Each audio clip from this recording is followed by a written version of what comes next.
Have you ever wondered how an aircraft flies through the sky? Let's break it down in simple words. First, please subscribe my channel.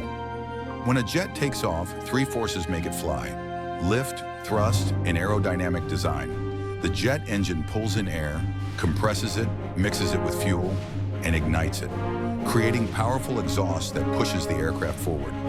That's called thrust. Lift is generated by the wings as air flows over, creating an upward force. Now let's talk about India's most powerful fighter, the Rafale jet. Rafale is not just a jet, it's a flying war machine. It has twin engines, a stealthy design, and advanced radar systems that can detect threats miles away. And its weapons? Deadly. It carries Meteor missiles for long-range air-to-air combat, Micro for close range, and the SCALP missile, which can destroy targets up to 500 kilometers away. In a 2023 drill, India's Rafale launched a SCALP missile and hit a target from hundreds of kilometers without ever being seen on enemy radar. But even the best technology has limits. During a high-tension patrol near the line of control, an Indian Rafale chased a suspicious aircraft.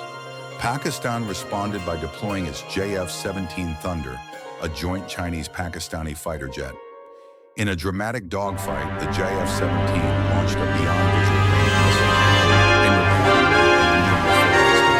It was a shock, a reminder that even the hunter can sometimes become the hunter. Still, the Rafale remains a game-changer for India.